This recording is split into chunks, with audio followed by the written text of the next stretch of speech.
Ang ganda ko naman sa salamin na ito, nakakaganda. Tulungan ko yung Ethiopian katulong ng nanay na amo ko.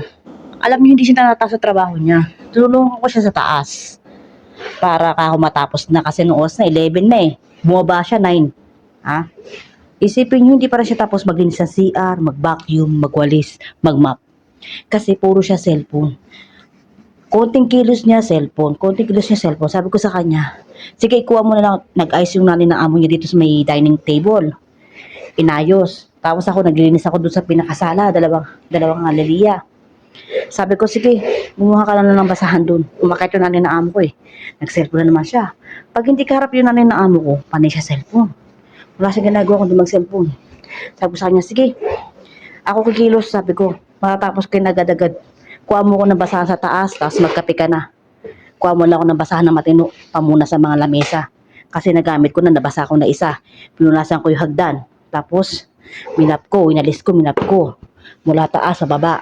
Tinulungan ko na siya sa taas, ha? Ako na nagwalis, ako na nagpunas. Ako na nagmap. Para matapos siya. Wala pa rin siya natatapos. Kasi nga, puro sa cellphone. O ngayon, pag-akit ng amo kong, ng nanay ng amo ko, nag-cellphone siya. Sabi ko sa kanya, may matatapos ka niyan. Tinulungan ako na nagmap. Nagwalis lang siya. Hindi na siya nagmap. Tapos, iiwanan na lang niya. Pag tinawag siya ng amo niya, iiwanan na lang niya. Na hindi niya ginagawa. Hindi niya nalilinisin yan. Pagkatapos, ay nako, paso ma. Grabe. Kaya siguro lagi maintok yung mga amo niyang babae. Kasi nga, wala siyang natatapos ng trabaho. Hindi ka siya gawa ko? Wala, anak alas. Peter, kubsa. Madam Gul. Bidid, oh. You want to eat? Anak alas. Alhamdulillah.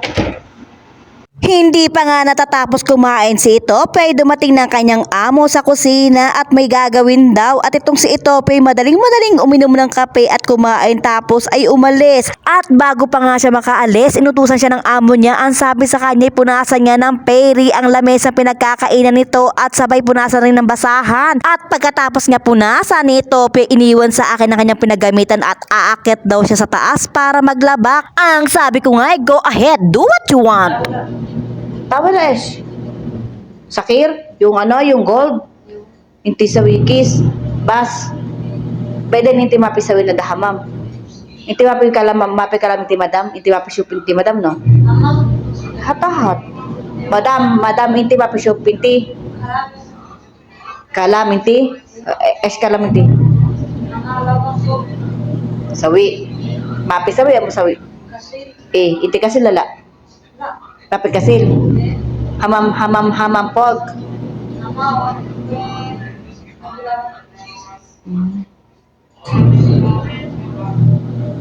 Hamam tahat kalas. Inti sawi hamam tapog, kana tan sawi hamam tahat. Inti sawi pog, kana sawi tahat. What? Ana maalum, hindi kasi malabis. Ano mapay malum, hindi kalam, di ba? Hindi kalam. Ana rufog, ana kasil. Ano malum, hindi kasil malabisin mo puta. Puta ba hindi kasil? Pwede na nashoot mo ya, ifta. Ana sakir. Hada mo ya. Hada? Ay, ifta. Ana kalam na siya, ti ifta. Ay, nako, iba na mapiruhin na fog. Kulo mo ya, hena. Ana kalam mo eh. Nako, paso maka. At eto na nga, dililinis ko tong part na to, iniwanan ako ni Ethiopia para na umakit sa taas at maglaba. At ang ginawa naman niya ay nag-cellphone lang. Kaya sabi ko sa kanya, oh my God, lagi ka na lang ganyan, iniiwan mo ko pag alam mong dililinis ko, pababayaan mo ko mag-isa tapos ikaw mag-cellphone ka lang sa taas. O diba? Free will yan eh. Gusto ko na nga sana magdabog, kaya lang yung nanay ng amo ko ay nasa kusina. Abay, baka bayaran ko pa ito, napakamamahalin pa naman, wala pa naman akong kapera-pera. Nagtatampo na nga ako at sabi ko sa sarili ko, bakit ba ako gumagawa ng lahat ng ito? Hindi ko naman to trabaho mo to, iniiwan mo ko mag-isa. I hate you so much. Iniisip ko na nga lang baka sakaling makatanggap ng kahit anuman lang pagkatapos nito. Kaya lang mukhang wala, blankong-blanko, mas blanko pa sa utak ng kasama kong Ethiopia dito. Napasabi na nga lang ako sa sarili ko na enjoyin ko na lang ang pagbabalot ng mga lamesang ito kasi wala naman akong magagawa at baka magastusan pa ako ng bonggang-bongga pa nagdabog ako. Mahirap na. Natakot nga ako at baka isang buwang sahod ko ay kulang pa pambayad ng mga ito. Abay sabi ko sa sarili ko, calm down, you can make it. Sasayaw na nga sana ako ng cha-cha nang makita ko ang tatay ng amo ko at nahiya naman ako kaya yumuko na lang ako at sabi ko, good morning sir. Oh, siya. Baka saan pa mapunta ang usapan na ito ay magpapahinga na tayo, kaka-voice over. So, salamat sa inyong panonood. Panoorin nyo lang ng panoorin ng aking mga video para na mamasihan ako at masihan din kayo. Salamat sa inyong panonood. Don't forget to follow, like, comment, and share. Thank you for watching. Sometimes, the smallest steps in the right direction becomes the biggest step of your life.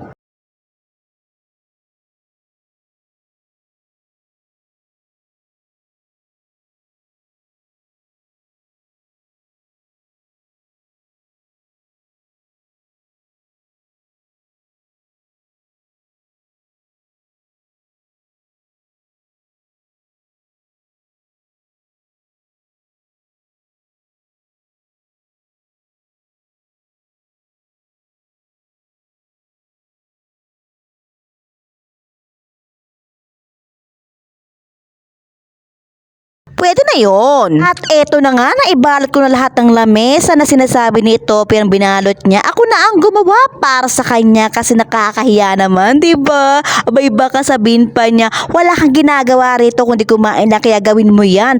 At nang matapos nga ako, inilagyan ko ng Clorox ang mga bote dito kasi nga wala ng Clorox. Napansin ko kasing walang mga Clorox ang mga lagayan. Paano siya naglilinis ng CR nang hindi gumagamit ng powder na sabon at ng Clorox? Kaya siguro sinasabi ng amo niya, nilinis mo ba yung mga bathroom at parang hindi naman nangangamoy sabon? Abay baka nakalimutan mo linisin kasi nga busy ka sa cellphone mo. At dahil nga mabait si Kadama, siya na ang gumawa para sa'yo. Ang gagawin mo lang ay mag-enjoy dyan sa cellphone mo. Enjoy it!